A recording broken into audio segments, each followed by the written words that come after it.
আজকে দূরের মহল্লায় যাবো বুঝছো? এই মহল্লা থেকে কিন্তু ভালো কামাই হয়। তুমি জানি আবার ওই যে আমার কুসুম বাড়ির লগে যা গপ্প সপতে জমিয়া থাকো না, ফোন দিলে ফোনটা ধরো। শোনো, আমি তো তোমারে সাপোর্ট দিই, অন্য কেউ কি হইলে সাপোর্ট দিত? এই জন্যই তো তোমার আমি এত ভালোবাসি সোনা। না, তোমার এটা একটু ঠিক করে দিই, বুঝছো? হ্যাঁ, ফাইন করে ঠিক করে দেছে। হুম, বাজার aggression বাড়ে। হ্যাঁ, মনে করো বাজারের মধ্যে যায় না, মাঝে মাঝে খুইলে যায়, আমি পরে মুতার ছলনা দিয়ে যাই ঠিক একবার করে। যদি ধরা খাইছো মাসে কয়দিন তখন বুঝবা। তাহলে তো ফেরা ফেরা করে হালাবো, ফেরা ফেরা। আচ্ছা যাও যাও, বেলা ডুবে দিতেছে। হ্যাঁ, যাই গে, তা তাড়াতাড়ি যাই। মা ভালো তুমি? আছো? হ্যাঁ। এটা বাচ্চারা এই হিজড়া মিজড়া কোত্থেকে নিয়ে আইতেছে? দৌড়া দাঁড়া কোত্থেকে না কোত্থেকে অনেকদিন পর মাইয়াটার কাছে আমি গপ্প সপ্প করবো। আর মা হন আমি বলছি ভালো আছিস না? হ্যাঁ, ভালো আছি। জামাই কই গেছে? জামাই তো দেখতেছি না আমি। জামাইরে চিনতে পারতেছো না? জামাইটা কই গেছে না? জামাইটা কই গেছে? পাগল নাকি? আমার মাইয়াটার মাথার সমস্যা হয়েছে। বাড়ি সবাই ভালো আছে না? সেই সবাই ভালো আছে সবাই? মা, তুমি হেরে ভালো করে দাও তো। আরে তো হিজড়া নিয়ে কথা কইছে। হিজড়া করে হিজড়া অভিশাপ দেয় কোনো পোলা পান হইব না। এই হিজড়া নিয়ে বাইতে আম্মা আমি জামাই, কি? আমি জামাই। কি বাবাজি তুমি এলে কি করছ? শাড়ি পরছো কে? শাড়ি পরছি, কামে যাইতেছি। কনে কানে যাও তুমি? মা, হ্যাঁ? আমি কত সুন্দর করে সাজাই দিছি, আবার নষ্ট করতেছো। কি শুরু করছিস তুই এলা? তুই হিজড়া বানাইছিস না জামাই বাবা দিয়ে? মা, যদি ওই হিজড়া না হইতো তাহলে এত বড় বাড়ি হইতো না, বুঝছো?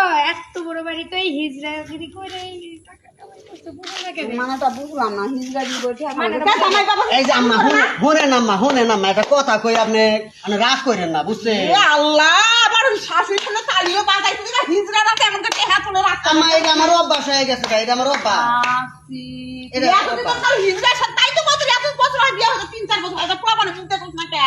এই যে আম্মা এটা আপনি কিন্তু ই কথা কইতাছেন, কথা কথা কইতাছেন।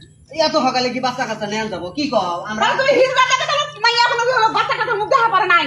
আমার কত আশা আছে না তুমি মুখ দেখবো আমি এত 4 বছর হয়ে গেল। আমি যদি হিজড়া হইতাম তাহলে কি আপনার মেয়ে আমার কাছে থাকতো? মা, ওর কোনো সমস্যা নেই, ঠিক আছে? আমি আবার তো বাচ্চা কাচ্চা নিতে আসি না, আগে আমার লাইফ স্টাইলটা একটু গুছাই নি, তারপরে বাচ্চা কাচ্চা নিবো। দেখেন আম্মা কুচিটা মনে হয় খুলে গেছে, ঠিক করে দেন। আরে আল্লাহ আমার কাছে তো জামাই কুচি ঠিক করা লাগে। আম্মা, টাকা ইনকাম করতে গেলে একটু ঠিকঠাক করে দিতে হয়, একটু ঠিক করে আচ্ছা দাও বাবা না, সমস্যা কি? একটা কথা কই আমার মাইয়া পোলা পান মানে দিকা কি আম্মা, আমার কোন ভবিষ্যৎ আছে। কি? কারণ আমি আজকে পরিষ্কার করে বুঝছি তুমি হলো হিজড়া। কারণ আমার মাইয়া হলো ছোট মানুষ বুঝে না, এত জ্ঞান বুদ্ধি হয় নাই।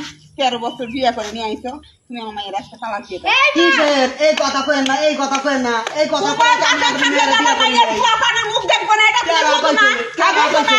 এই মা, তুমি যাও তো যাও। কারণ যাই আমি তো একটা লয়ে যাই মাছ আমি বুঝছি কি? তুমি এটা পোলা পান হয় এই যে না। শুনেন আম্মা, আপনার মেয়ের কোন, আপনার মেয়েকে আপনার লগে যাবো যাইতাম না।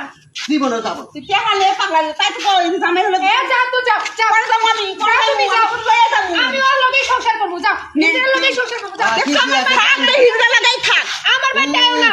এই যাত্রা পথে অনেক কিছু নষ্ট হয়েছে, যাও। তো আম্মাই তো বেতালটা বাজাইলো, তুমি আর আমি যদি ঠিক থাকি তাহলে আম্মা কিছু করা হবো। আচ্ছা, তাহলে তুমি যাও। দেখে মনে থাকবে। আচ্ছা আচ্ছা। এই গুলুমুলু